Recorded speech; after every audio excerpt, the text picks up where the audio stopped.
O Senhor esteja convosco.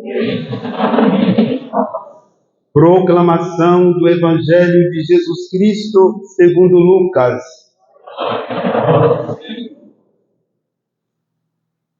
Naquele tempo, o povo estava na expectativa e todos se perguntavam no seu íntimo se João não seria o Messias. Por isso, João declarou a todos: eu vos batizo com água, mas virá aquele que é mais forte do que eu. Eu não sou digno de desamarrar a correia de suas sandálias. Ele vos batizará no Espírito Santo e no fogo. Quando todo o povo estava sendo batizado, Jesus também recebeu o batismo. E enquanto rezava, o céu se abriu, o Espírito Santo desceu sobre Jesus em forma visível como pomba. E do céu veio uma voz: Tu és meu filho amado, em ti ponho o meu bem-querer. Palavra da salvação.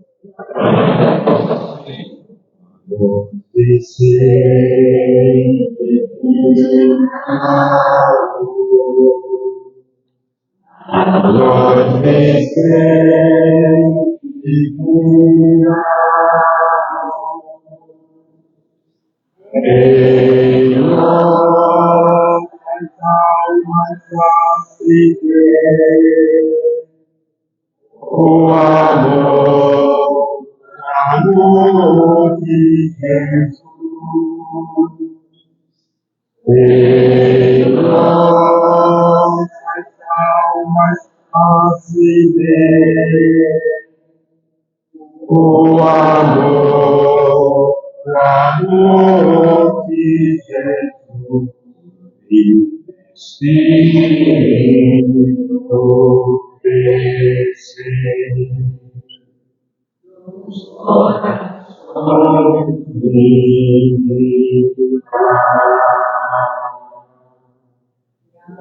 Nossas almas preparadas,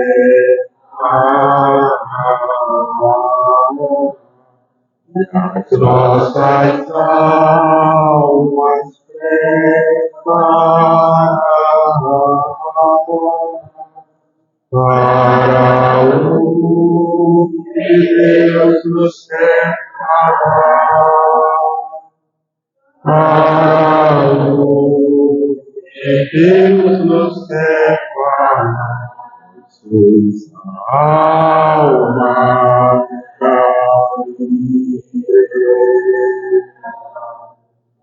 sois vindas, sois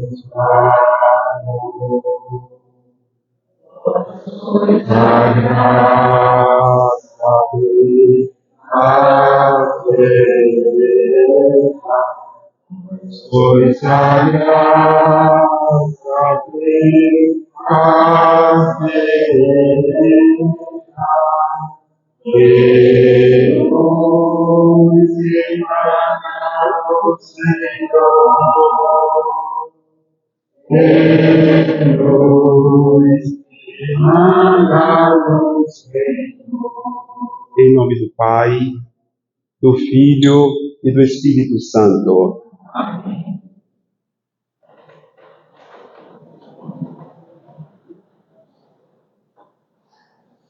Meus queridos irmãos, em nosso Senhor Jesus Cristo, a missa é o espaço sagrado no qual a alma se predispõe a escutar Deus. Falamos demais, não é? Falamos demais. A nossa mente não tem paz, os nossos dedos também, no WhatsApp, no celular, precisamos parar para escutar Deus. Escutemos Deus. Nós invocamos a presença do Espírito Santo, porque na assembleia religiosa acontece um milagre. Diversas pessoas, diversos pensamentos, diversas aspirações, intenções, mas o que nos une? O Espírito Santo. Formamos aqui uma só alma. As intenções que cada um trouxe no coração, Dr. Claudinese, Stânia, Catarina, Tatiana, as nossas intenções não são nossas intenções. São as intenções do corpo de Cristo, que é a Igreja. Por essa razão, que a palavra de Deus e o Espírito Santo fazem de tantas pessoas um só coração e uma só alma. Estamos aqui, portanto, queridos irmãos, meus queridos irmãos, estamos aqui orando a Deus em espírito e em verdade. Tomemos a palavra de Deus para a nossa vida, para a nossa salvação, para a nossa reconstrução. A palavra de Deus, ela é viva e eficaz. Coisa maravilhosa, não é? A palavra de Deus, ela é viva e eficaz. E quando a palavra de Deus cai em um coração sincero, a palavra de Deus, ela faz frutificar tantos dons maravilhosos. Tomemos o Evangelho de Lucas 3, 15, 16 seguintes para a nossa meditação.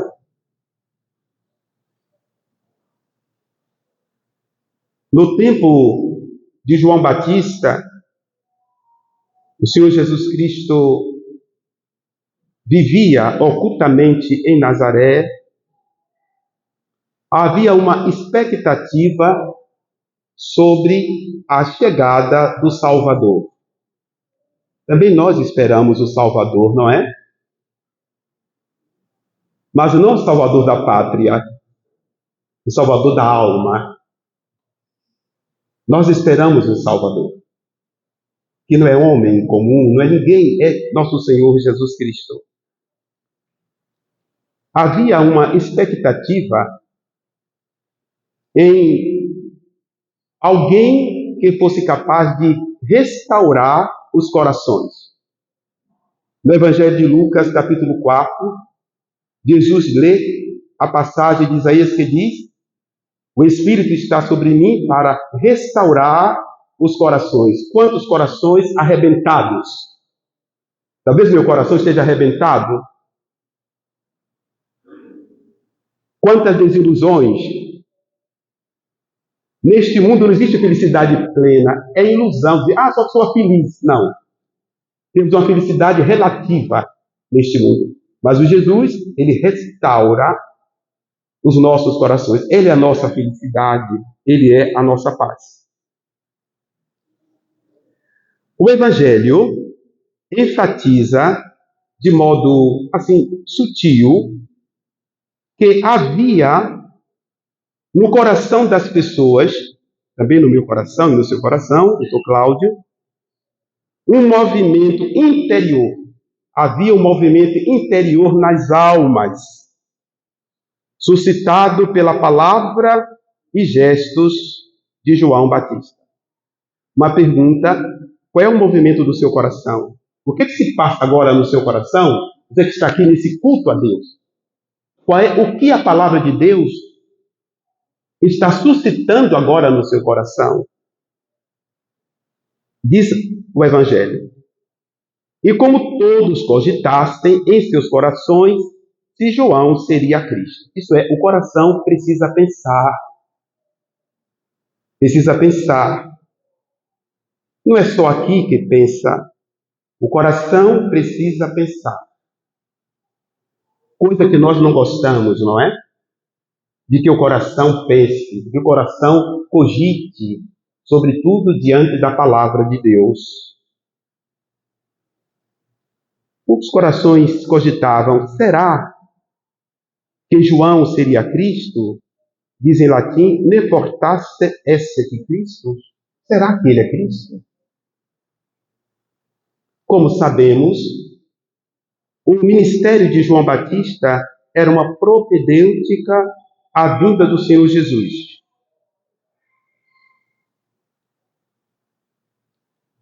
Esse rebuliço interior, que a palavra de Deus não veio para simplesmente consolar, mas veio para transformar, esse rebuliço interior, instalado nas consciências, indica uma aspiração íncita nos homens à salvação em Cristo. Isto é, todos nós aspiramos uma salvação. Mesmo que para algumas pessoas, nada, a religião, isso não conta. Na verdade, conta sim. Conta. Todo e qualquer homem, ateu, crente ou descrente, todo homem busca uma salvação. O batismo de João é sinal de uma inspiração religiosa e de empenho moral, enquanto o batismo de Cristo é purificador, porque é divino, isto é, Cristo nos batiza no Espírito Santo e na água. Somos todos batizados e nós renovaremos hoje as nossas promessas batismais. Ele vos batizará com o Espírito Santo e com o fogo. E o batismo nos vincula a Cristo. Uma vez batizado, batizado para sempre. O Senhor inocente entrou no Rio Jordão para ser batizado. Preste bem atenção. Por que Jesus entrou no Jordão para ser batizado? Ele assumiu a carga das nossas culpas. Nenhum homem é inocente. Nenhum homem é inocente.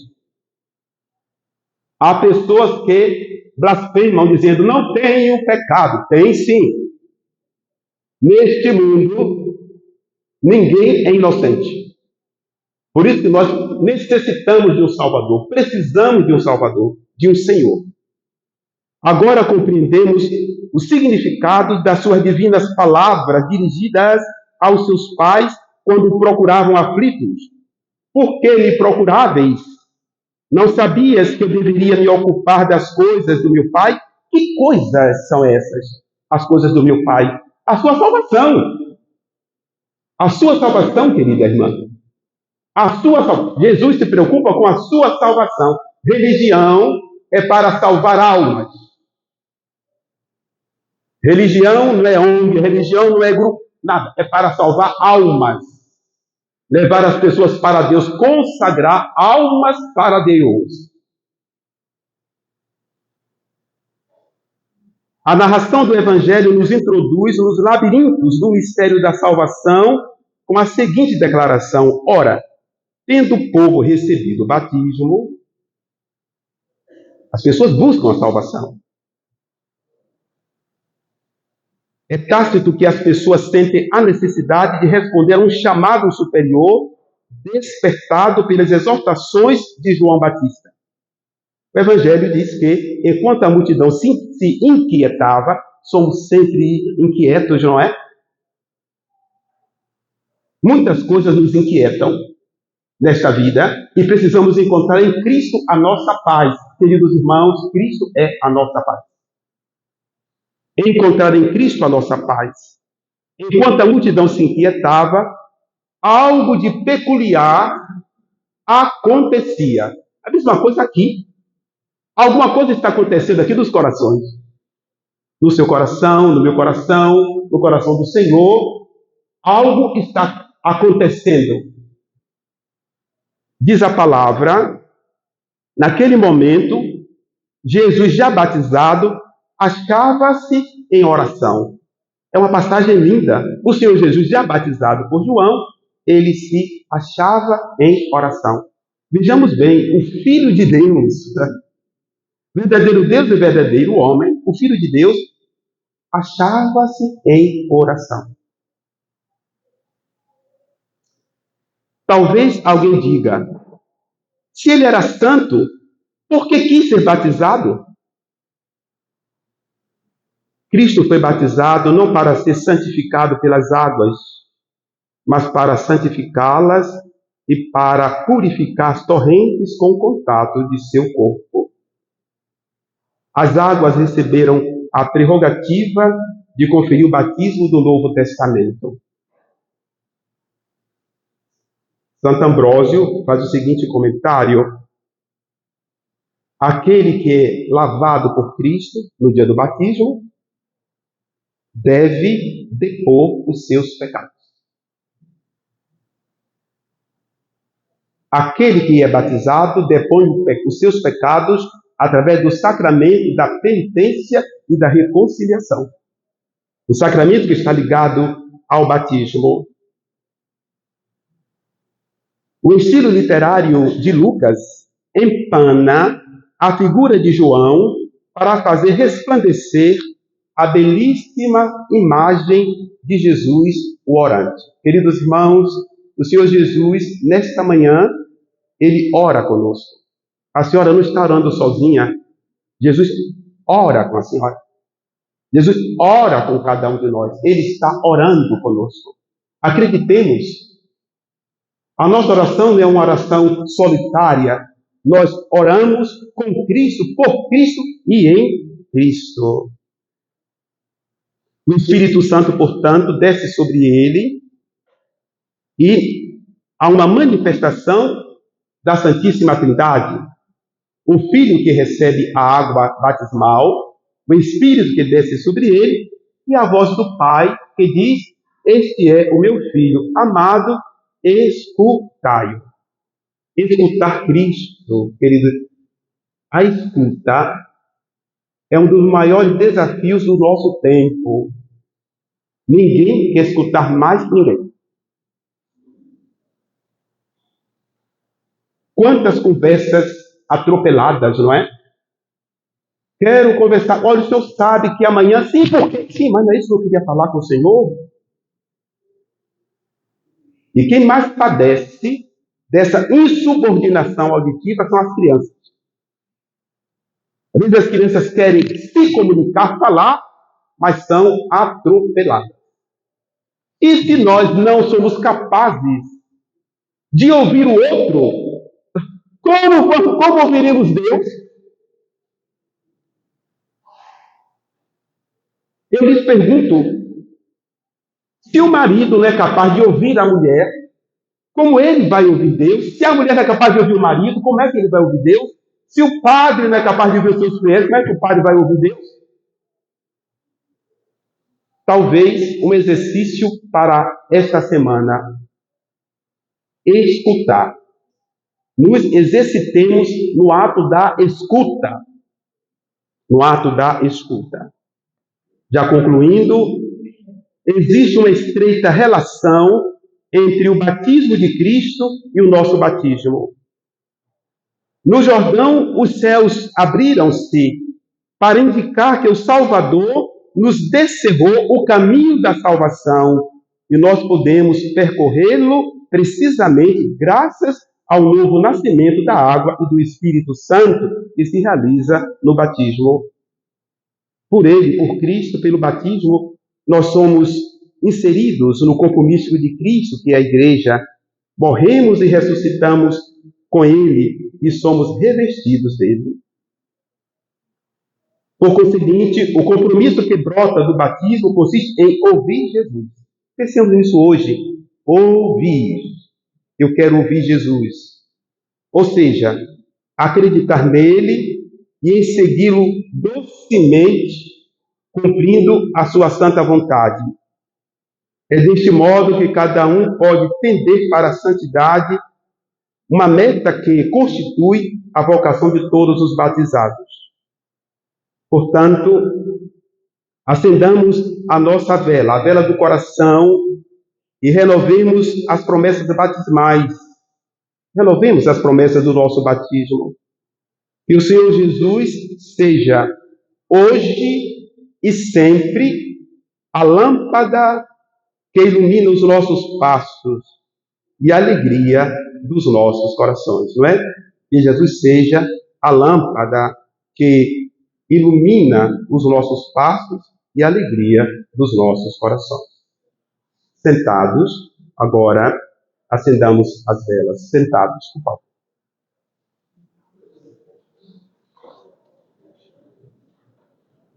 Chama a Deus.